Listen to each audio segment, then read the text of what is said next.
क्या इस जन्म के कर्मों का फल इसी जन्म में मिलता है?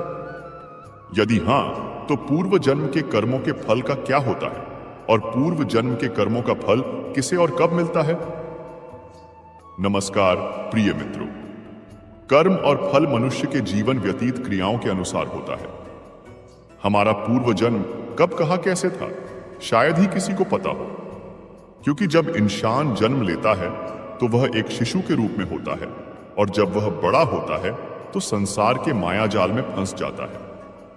इंसान के कर्मों का फल उसके जीवन के आधार के अनुसार होता है। तो पुनर्जन्म क्या है और क्या हमारे कर्म जन्म से लेकर मौत तक हमारा अनुसरण करते हैं? गीता में भगवान श्री कृष्ण ने अर्जुन को यह बात समझाई थी कि लोगों को उनके कर्मों का फल हमेशा मिलता है। आपने महसूस किया होगा कि जो लोग अच्छे कर्म करते हैं वो परेशान रहते हैं, वहीं जो बुरे कर्म करते हैं वो खुशी से रह रहे होते हैं। अच्छे कर्म करने वाले परेशान होते हैं कि आखिर उन्हें इतनी परीक्षा क्यों देनी पड़ रही है, जबकि जो अधर्म की राह में हैं वो खुश हैं और जिंदगी का लुत्फ उठा रहे हैं। अगर आपके मन में भी ये सवाल आया है तो आज हम आपको इसका जवाब देंगे। ये जवाब वो है जो भगवत गीता में लिखा है और जो श्री कृष्ण ने अर्जुन को दिया था। भगवत गीता में वर्णित कथा के अनुसार जब भी अर्जुन के मन में कोई दुविधा होती थी तो वो श्री कृष्ण के पास पहुंच जाते थे। एक बार की बात है, अर्जुन ने भगवान श्री कृष्ण से आकर कहा कि वो दुविधा में हैं और इसका जवाब वो श्री कृष्ण से चाहते हैं। श्री कृष्ण ने पूछा कि क्या सवाल है? अर्जुन ने कहा, मुझे ये जानना है कि अच्छे लोगों के साथ हमेशा बुरा ही क्यों होता है, वहीं बुरे लोग खुशहाल दिखते हैं, और क्या पुनर्जन्म में भी पिछले कर्मों का फल मिलता है? अर्जुन के मुंह से ऐसी बातें सुनकर श्री कृष्ण मुस्कुराए और कहा, मनुष्य जैसा सोचता है और महसूस करता है वैसा कुछ नहीं होता है, बल्कि अज्ञानता की वजह से वो सच्चाई नहीं समझ पाता है। अर्जुन उनकी ये बात समझ नहीं पाए। इसके बाद श्री कृष्ण ने क्या कहा, वो बात हम इस वीडियो में जानते हैं। अगर आप भगवान श्री कृष्ण की पवित्र बातों को सुनना और समझना चाहते हो तो वीडियो को लास्ट तक पूरा देखें, क्योंकि इस वीडियो में आपको वह ज्ञान मिलेगा जो आपको कहीं और नहीं मिला होगा। श्री कृष्ण ने अर्जुन से कहा, पार्थ, मैं तुम्हें एक कथा सुनाता हूं। उसे सुनकर तुम समझ जाओगे कि हर प्राणी को उसके कर्म के हिसाब से ही फल मिलता है। प्रकृति हर किसी को अपनी राह चुनने का मौका देती है। अब वो मनुष्य की इच्छा पर निर्भर करता है कि उसे धर्म की राह चुननी है या अधर्म की। कथा शुरू करते हुए श्री कृष्ण ने कहा, एक नगर में दो पुरुष रहा करते थे। एक पुरुष व्यापारी था जिसके जीवन में धर्म की बहुत महत्ता थी। वो पूजा पाठ में यकीन रखता था। वो हर रोज मंदिर जाता था और दान धर्म भी करता था और हर रोज भगवान की पूजा करता था। वहीं दूसरा पुरुष बिल्कुल विपरीत था। वो हर रोज मंदिर तो जाता था, लेकिन पूजा करने नहीं, बल्कि मंदिर के बाहर से जूते चप्पल चुराने। उसे दान और धर्म से कोई लेना देना नहीं था और उसे भगवान पर विश्वास नहीं था। समय बीतता गया और एक दिन बहुत जोर की बारिश हो रही थी। इस वजह से मंदिर में पुजारी के अलावा कोई नहीं था। ये बात जब दूसरे पुरुष को पता चली तो उसने कहा कि यह सही मौका है मंदिर का धन चुराने का। पंडित से नजर बचाकर उसने मंदिर का सारा धन चुरा लिया। उसी समय धर्म कर्म में विश्वास रखने वाला व्यक्ति भी मंदिर पहुंचा। दुर्भाग्य से मंदिर के पुजारी ने उसे ही चोर समझ लिया और चिल्लाने लगे। वहां लोग एकत्र हो गए और उसे बहुत मारा। किसी तरह वो बचते बचाते वहां से निकला तो दुर्भाग्य ने उसका साथ वहां भी नहीं छोड़ा। मंदिर के बाहर वो एक गाड़ी से टकरा गया और घायल हो गया। फिर वो व्यापारी लंगड़ाते हुए घर जाने लगा तो रास्ते में उसकी मुलाकात उस पुरुष से हुई जिसने मंदिर से धन चुराया था। उसने कहा, आज तो मेरी किस्मत चमक गई, एक साथ इतना सारा धन मिल गया। ये सब देखकर उसे बहुत बुरा लगा और उसने अपने घर से भगवान की सारी तस्वीरें निकाल दी। कुछ सालों बाद दोनों की पुरुषों की मृत्यु हो गई। मरने के बाद जब दोनों यमराज की सभा में पहुंचे और भले पुरुष ने दूसरे व्यक्ति को देखा तो उसे बहुत गुस्सा आया। उसने क्रोधित होकर यमराज से पूछ ही लिया, मैं तो हमेशा अच्छे कर्म करता था, दान में विश्वास रखता था, उसके बदले जीवन भर मुझे अपमान और दर्द ही मिला और इस व्यक्ति को नोटों से भरी पोटली। आखिर ऐसा भेदभाव क्यों? इस पर यमराज ने कहा, पुत्र, तुम गलत समझ रहे हो। जिस दिन तुम्हारी गाड़ी से टक्कर हुई थी वो दिन तुम्हारे जीवन का आखिरी दिन था, परंतु तुम्हारे अच्छे कर्मों की वजह से तुम्हारी मौत सिर्फ एक छोटी से चोट में बदल गई। तुम इस दुष्ट व्यक्ति के बारे में जानना चाहते हो। दरअसल इसके भाग्य में राजयोग था, मगर इसके कुकर्मों और अधर्म की वजह से वो सिर्फ एक छोटी सी धन की पोटली में बदल गया। कथा सुनाने के बाद श्री कृष्ण अर्जुन से कहते हैं, पार्थ, क्या अब तुम्हें तुम्हारे सवाल का जवाब मिल गया? ऐसा सोचना कि भगवान तुम्हारे कर्मों को नजरअंदाज कर रहे हैं, यह बिल्कुल भी सत्य नहीं है। भगवान हमें कब क्या किस रूप में दे रहा है मनुष्य को समझ में नहीं आता है, मगर आप अच्छे कर्म करते रहें तो भगवान की कृपा हमेशा बनी रहती है। इसलिए अपने अच्छे कर्मों को बदलना नहीं चाहिए, क्योंकि उसका फल हमें इसी जीवन में मिलता है। इसलिए मनुष्य का फर्ज है कि वो हमेशा अच्छे कर्म करते रहे, क्योंकि श्री कृष्ण ने गीता में भी बताया है कि किसी के द्वारा किया गया कर्म बेकार नहीं जाता है, चाहे वो अच्छा हो या बुरा। बहुत से लोग नास्तिक होते हैं, लेकिन फिर उनके साथ ऐसा कुछ होता है कि वे भगवान में विश्वास करने लग जाते हैं। दोस्तों, एक बार की बात है, एक बार भोला नाम का एक आदमी था। भोला शहर की एक छोटी सी गली में रहता था। वह मेडिकल की दुकान चलाता था। सारी दवाइयों की उसे अच्छी जानकारी थी। पूरी दुकान खुद संभालता था, इसलिए कौन सी दवा कहां रखी है उसे अच्छी तरह पता था। वो पूरी ईमानदारी से अपना काम करता था।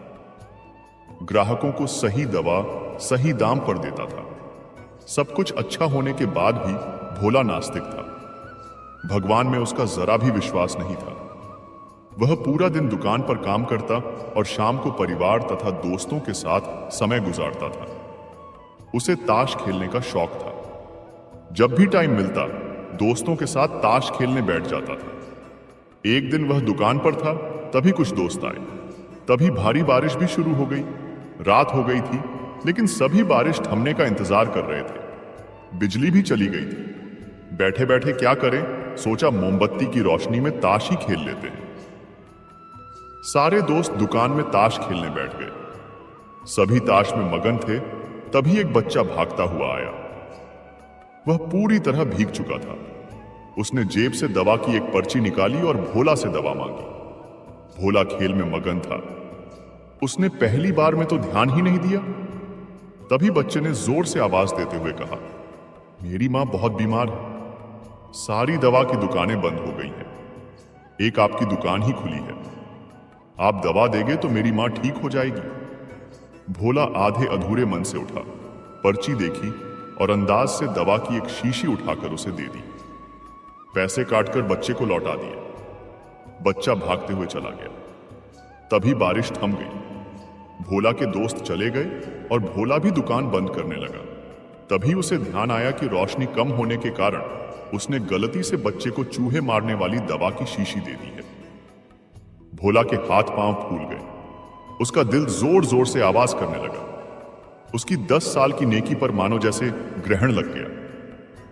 उस बच्चे के बारे में सोचकर वह घबराने लगा। सोचा, यदि यह दवाई उसने अपनी बीमार मां को दे दी तो वह अवश्य मर जाएगी। बच्चा भी बहुत छोटा होने के कारण उस दवाई को तो पढ़ना भी नहीं जानता होगा।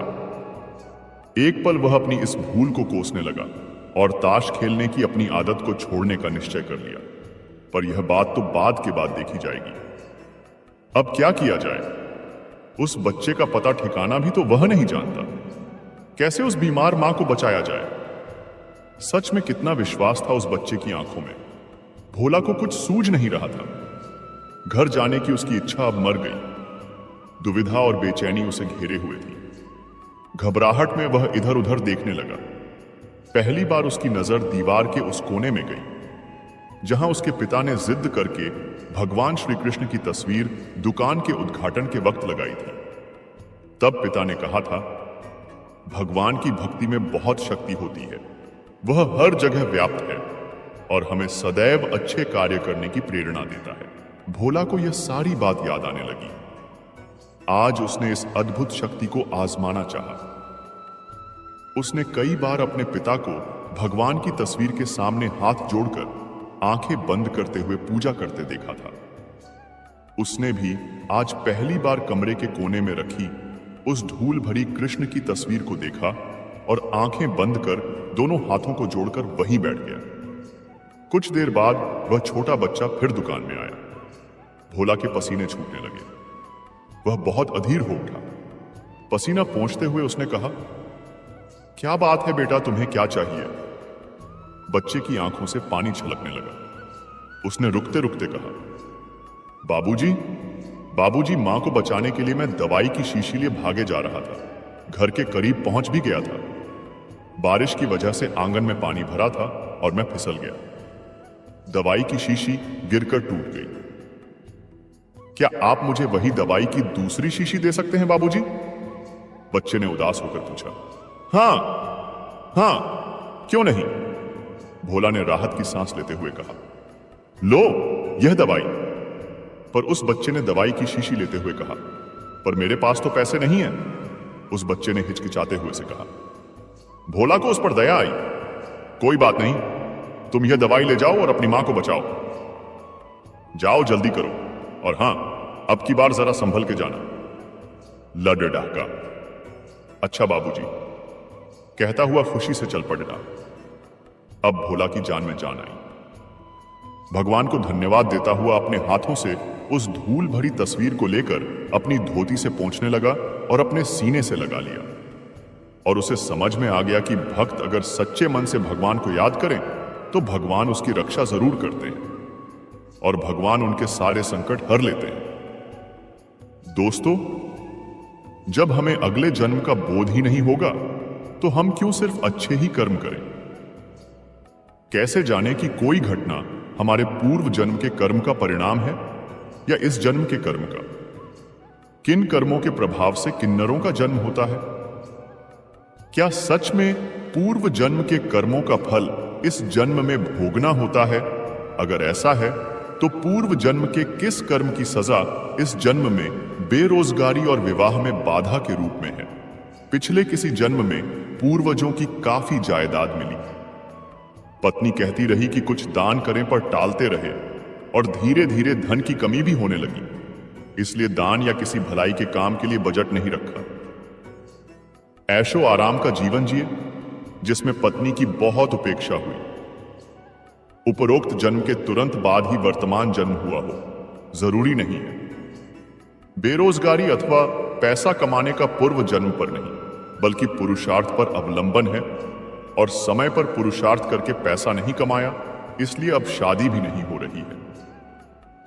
अगर आप बगैर हाथ या पैर के दिव्यांग पैदा होते तो कह सकते थे कि पूर्व जन्म के किसी कर्म की सजा इस जन्म में बेरोजगारी और विवाह में बाधा रूप में हुई है। क्या सच में पूर्व जन्म के कर्मों का फल इस जन्म में भोगना होता है? तो यह बात तो आप सबको भी पता ही होगी कि अगर हम कुछ कमाई भी नहीं कर रहे हैं और हमारी शादी नहीं हुई तो उसकी वजह हम खुद ही है। क्योंकि गरीब पैदा होना कोई गलत बात नहीं है, लेकिन गरीब ही मर जाना बहुत ही गलत बात है। क्योंकि अगर हमारे हाथ पैर सही सलामत है तो हम सब कुछ कर सकते हैं।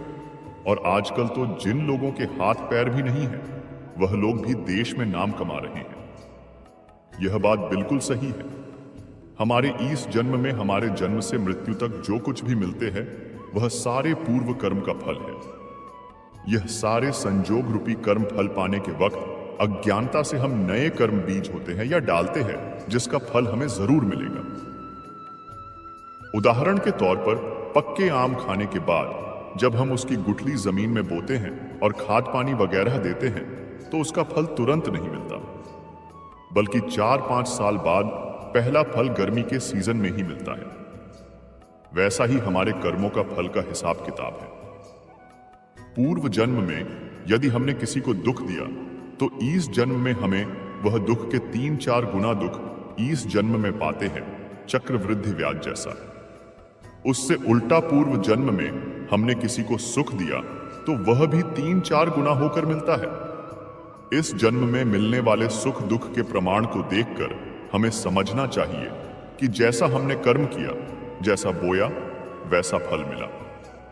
तो हमें सारा जगत या जो भी मनुष्य हमें मिलता है वह निर्दोष ही दिखेगा और हमें निरंतर बहुत शांति रहेगी। निज दोष से सारा जगत निर्दोष दिखेगा। अब दोस्तों, आपके दिमाग में यह सवाल आया होगा कि क्या कर्म के आधार पर दूसरा जन्म निश्चित होता है? क्या ईश्वर इतना कमजोर और असहाय है कि इस जन्म के कर्मों का फल अगले जन्म में देता है? क्या यह सत्य है कि मनुष्य के कर्मों की सजा उसके पिछले जन्मों के कर्मों के अनुसार ही मिलती है? ये निष्काम कर्म की बात क्या है? ऐसा क्यों कहा जाता है कि संसार कर्म प्रधान है? क्या यह सच है पूर्व जन्म के कर्मों का फल इस जन्म में भी मिलता है? सभी कर्मों का फल तुरंत मिले यह जरूरी नहीं। जिस कर्मों का फल पूर्व जन्म में नहीं भुगता वही इस जन्म में भुगतना होगा, दोबारा भुगतने की जरूरत नहीं है। जी हां, यह 100% सच है।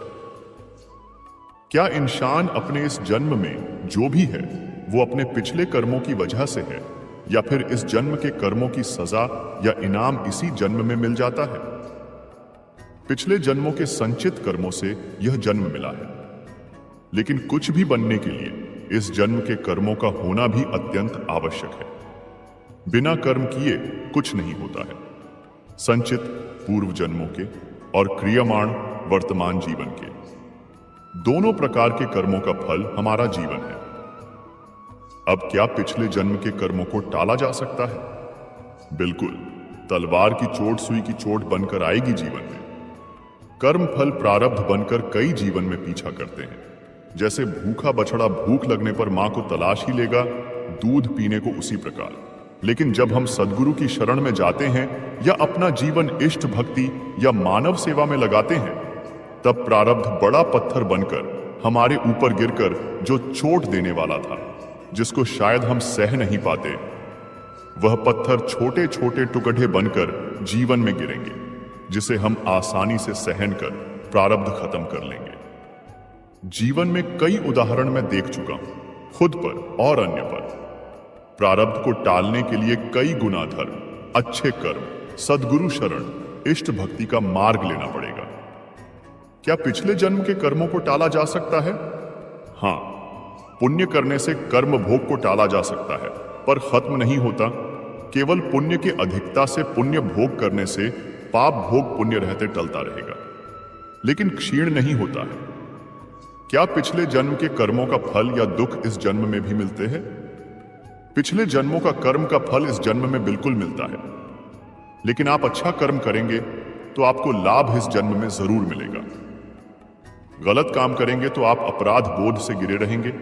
न केवल पिछले एक ही जन्म का, अपितु जब तक किसी कर्म का भुगतान नहीं होता है तब तक पिछले अनेक जन्मों के कर्म भी संचित रह सकते हैं। यह ईश्वरीय व्यवस्था है, इसे पूर्णतया कोई नहीं जान सकता है।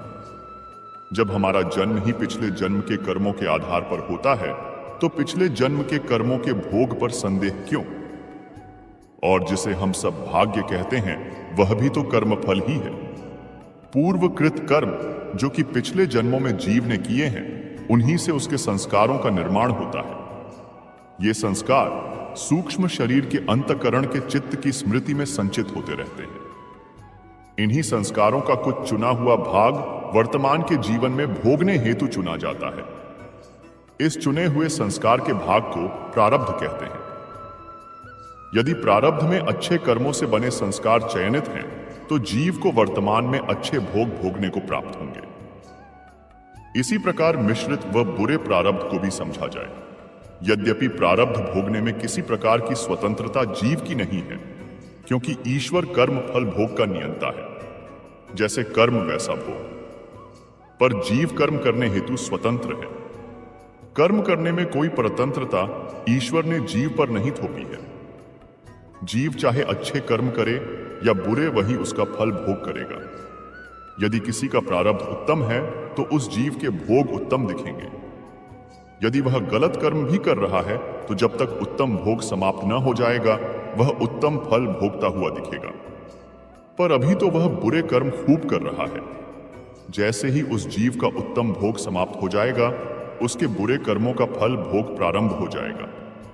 इसलिए जो पूर्वकृत कर्म है वो वर्तमान का भाग्य है, और जो अभी वर्तमान के कर्म है वो आगामी भाग्य बनाएंगे। जिस जन्म में कर्म करते हैं, यदि किसी कारणवश उसी जन्म में फल प्राप्त नहीं हुआ तो आगे के किसी जन्म में उसका फल मिलता है। देवी भागवत में बताया गया है, अवश्यमेव भोक्तव्यं कृतं कर्म शुभाशुभम। और भविष्य पुराण कहता है, इह जन्म कृतं कर्म पर जन्मानि प्राप्यते। भीष्म पितामह तीर के शैया पर पड़े पड़े प्राण त्यागे, यह उनके 100 जन्म पहले का कर्मफल था। क्या पूर्व जन्म में किए हुए कर्मों का फल इस जन्म में भुगतना होता है? 2 साल की बच्ची के साथ यौन हिंसा होती है। अगर कोई कहे कि भगवान ने उसे पुराने जन्मों के पाप की सजा दी है, तो ऐसी बातों पर मैं यकीन नहीं करता। इतना क्रूर तो किसी भी देश का कानून नहीं जो किसी भी गलती की ऐसी पाशविक सजा दे। तो फिर वह भगवान जो सबका पालनहार है, दयावान है, वह ऐसा कैसे कर सकता है? जब हमें अपना पुराना जन्म याद नहीं, तो फिर पुराने जन्म के कर्मों का फल अगले जन्म में मिलने का औचित्य भी क्या है? कोई व्यक्ति इस जन्म में अंधाधुंध पाप किए जा रहा है और भगवान उसे पुराने जन्म के कर्मों की वजह से खुशियां दे, ये तो बहुत ही अजीब बात हुई। पिछले जन्म के कर्मों का फल इस जन्म में क्यों? उसी जन्म में क्यों नहीं हिसाब बराबर किया जाए? पिछले जन्म में जो था वह व्यक्ति कोई और था। गीता में कहा गया है कि आत्मा पुराने वस्त्र छोड़कर नए वस्त्र धारण कर लेती है। इसलिए इस नए जन्म में नए वस्त्र रूपी शरीर वाला व्यक्ति भी कोई और है। किसी एक व्यक्ति के कर्मों का इनाम या सजा किसी दूसरे व्यक्ति को नहीं दिया जा सकता। यह अन्याय है, और 2 साल के बच्चों को सजा देना तो अत्यंत जाहिल है। तो आप कहेंगे कि फिर ऐसा होता क्यों है कि कोई व्यक्ति पाप भी करे तब भी समृद्ध होता है, और कोई व्यक्ति ईमानदार होते हुए भी यातनाएं सहता है? यही सवाल सभी समस्याओं का कारण है। इसी सवाल का जवाब देने के लिए पुराने जन्मों के कर्मों के फल वाला वाहियात स्पष्टीकरण दे दिया गया है। इस सवाल का जवाब दिया जाना अति आवश्यक था, क्योंकि यह बहुत ही खतरनाक सवाल है। ऐसा सवाल दिमाग में आ जाए तो व्यक्ति नास्तिक बन सकता है। अर्थात भगवान ने दुनिया बनाई तो सही, लेकिन अब दुनिया स्वयं चल रही है। या फिर वह खुद का ऐसा कोई जवाब मिल सकता है कि भगवान किसी स्कूल प्रिंसिपल की तरह स्कूल के मामलों में केवल कभी कभी दखल देता है। सबसे बड़ी बात यह है कि वह सोचने लगेगा। वह नहीं मानेगा कि सब कुछ भगवान करवा रहा है, और जो होता है वह अच्छे के लिए होता है। जो होता है वह उसे अच्छे के लिए बनाने के लिए संघर्षशील हो जाएगा। कोई आदमी अपने हिंदू या मुस्लिम होने पर गर्व नहीं करेगा, क्योंकि जब उसने इसके लिए कुछ किया ही नहीं तो गर्व कैसा? इसलिए बताया जाता है कि यह पुराने जन्मों के कर्मों का फल है। व्यक्ति अगले जन्म में भी उसी धर्म में पैदा होने की इच्छा व्यक्त नहीं करेगा। वह जान जाएगा कि सभी धर्मों के लोग एक ही भगवान ने बनाए हैं। उसका हिंदू होना मात्र इसलिए है क्योंकि उस हिंदू परिवार में जो भी बच्चा पैदा होता तो वह हिंदू ही होता। इसके पीछे भगवान की कोई योजना नहीं है। हिंदू चाहे तो धर्म परिवर्तन करके मुस्लिम बन सकता है, और मुस्लिम हिंदू बन सकता है। इससे भी ज्यादा रोचक तो यह है कि मुस्लिम होने पर भी वेद या गीता पढ़ने पर कोई पाबंदी नहीं है। हिंदू भी बिना धर्म परिवर्तन किए बिना पढ़ सकते हैं। एक मजदूर अपने ऊपर हो रहे अन्याय को अपना नसीब मानकर चुप रहने के बजाय उसके खिलाफ आवाज उठाएगा। वह जान जाएगा कि किसी के महंगे कपड़ों को सलाम ठोकने की कोई जरूरत नहीं। वह जान जाएगा कि भगवान उसके बच्चों के भूख से तिल मिलाने के लिए जिम्मेवार नहीं है। भगवान उसके बच्चों को मजदूर बनने के लिए मजबूर नहीं करता, बल्कि एक व्यवस्था है जो अमीर को अमीर और गरीब को गरीब बनाने पर तुली है। अगर हम अपने कर्मों का फल इसी जन्म में पाते हैं तो हम शायद ही कभी इनका कारण समझ पाएं कि भगवान कर्म की सजा इसी जन्म में क्यों नहीं देते। अगले जन्म में तो हमें हमारे किए कर्म याद भी नहीं होते हैं। फिर हम या तो भगवान से शिकायत करते हैं कि हमारे साथ ऐसा क्यों इसी जन्म में हो, तो हमें गलती का एहसास हो और हम सुधार सकते हैं। कर्म फल का सिद्धांत मानव जीवन को दिशा देने के लिए है। जहां गरीबी थी वहां कयामत का सिद्धांत चला, और जहां अमीरी थी वहां पुनर्जन्म का सिद्धांत चला। भारत में अमीर देश था तो यहां धन और शक्ति से संपन्न लोगों को बुरा कर्म करोगे तो अगले जन्म में भुगतोगे, यह डर दिखाया गया, जिससे संपन्नता के नशे में चूर व्यक्ति अधर्म करने से डरे। लेकिन जहां गरीबी थी वहां यह पुनर्जन्म का भय नहीं चलना था। काहे कि जब इसी जन्म में लाले पड़े हैं तो अगले जन्म की चिंता किसे होगी। तो फिर वहां कयामत का सिद्धांत चला कि जो भी है वो यही जीवन है, इस जीवन का पूरा उपयोग करो, कर्म करो, धन संपदा अर्जित करो, गरीबों का भला करो, आदि आदि। अगर कर्म करने क्या हमें पिछले जन्म का कर्म इस जन्म में भोगना होता है।